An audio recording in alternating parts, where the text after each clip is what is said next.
విజయవాడలో world class amenities తో luxury land mark ready to occupy budget friendly premium gated community మన కానూరులో PVR elite.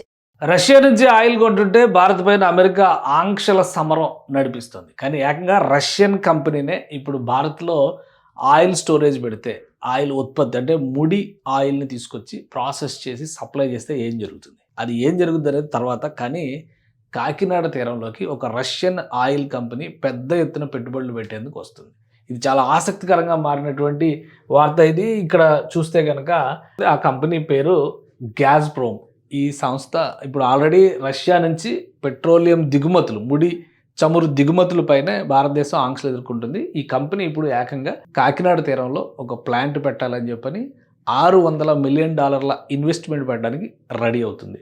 So ఇది ప్రపంచంలోనే చెప్పాలంటే $70 బిలియన్ ఇమేజ్ ఉన్నటువంటి సంస్థ. ఇది అత్యంత పెద్ద చమురు సంస్థల్లో ఇది కూడా ఒకటి. సో ఇది ఇప్పుడు కాకినాడ తీరాన్ని ఎంచుకుంటుంది. అక్కడ 5 మిలియన్ మెట్రిక్ టన్నుల కెపాసిటీ ఉండేటువంటి ప్లాంట్ని పెట్టాలని భావిస్తుంది. దానికి సంబంధించినటువంటి ఇన్ఫర్మేషన్ కూడా వచ్చింది. 5 million LNG regasification terminal at Kakinada port, India's east Coast as part of plans to invest in Indian ports and gas infrastructure. So ఇది న్యూస్ ఇప్పుడు ఆసక్తికరంగా మారింది. అసలు కాకినాడ దగ్గర ఉన్నటువంటి కాకినాడ పోర్టు, ఇక్కడ పోర్ట్ ఏరియా మనకు చాలా క్లియర్ కనిపిస్తుంది. ఇటు సైడ్ హోప్ ఐలాండ్ ఇది.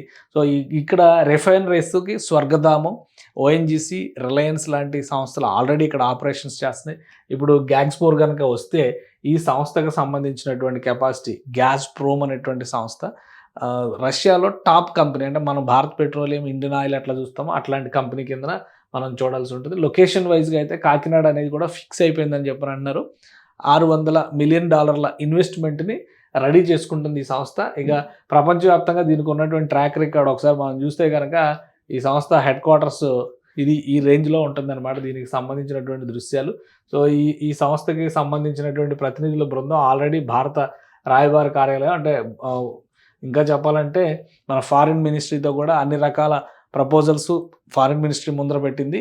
ఫైనల్గా ఆంధ్రప్రదేశ్ తీరాన్ని ఎంచుకుందనేది సమాచారం. ఈ సంస్థ కనుక ఎంటర్ అయితే పెట్రోలియం రంగంలో మరొక బలమైనటువంటి ముద్ర వేసేటువంటి అవకాశం ఉంటుంది. ఆంధ్రప్రదేశ్కి ముఖ్యంగా కాకినాడ తీరంలో ఒక భారీ ఆయిల్ రిఫైనరీ వచ్చినట్టుగానే మనం భావించాలి. 5,000 మిలియన్ మెట్రిక్ టన్స్ అనేది కెపాసిటీ వైజ్గా కూడా చాలా పెద్ద వాల్యూమ్ కింద చెప్తున్నారు. గ్యాగ్స్ప్రోమ్ కనుక ఎంటర్ అయితే విదేశీ కంపెనీలు, మన దగ్గర విదేశీ కంపెనీల ఆపరేషన్స్ చాలా తక్కువ ఉన్నాయి. షెల్ లాంటి సంస్థలు తప్పితే మిగతా కంపెనీలు ఏవీ లేవు. అదే ఇండియన్ కంపెనీస్తో టైఅప్ అయి చేస్తున్నటువంటి కంపెనీలు ఉన్నాయి. కానీ ఈ Russian company first time full ఫ్లెజ్డ్గా ఆపరేషన్స్ ఇండియాలో మొదలుపెట్టినట్టు అవుతుంది. సో దీని ప్లాన్ ఆఫ్ యాక్షన్ ఏంటి, ఇవన్నీ కూడా ఇండియన్ గవర్నమెంట్తో డిస్కషన్స్లో ఉంది. లొకేషన్ ఫైనల్ చేసుకుంది కాబట్టి ఇప్పుడు ఏపీ సర్కార్తో కూడా అక్కడ ల్యాండ్ ప్రొవిజన్స్ ఆపర్చునిటీస్ పైన డిస్కషన్స్ జరిగేటువంటి అవకాశం ఉంటుంది. మొత్తం ఇవన్నీ ప్రాసెస్ కంప్లీట్ చేసి ఎగ్జిక్యూట్ అవ్వడానికి కనీసం 1 సంవత్సర కాలం పట్టొచ్చు. మొత్తం మీద కాకినాడ తీరం రిఫైనరీల కేంద్రంగా కాబోతుంది అనడానికి గ్యాజ్ప్రోమ్ ఎంట్రీ కూడా ఒక కారణంగా చెప్పొచ్చు.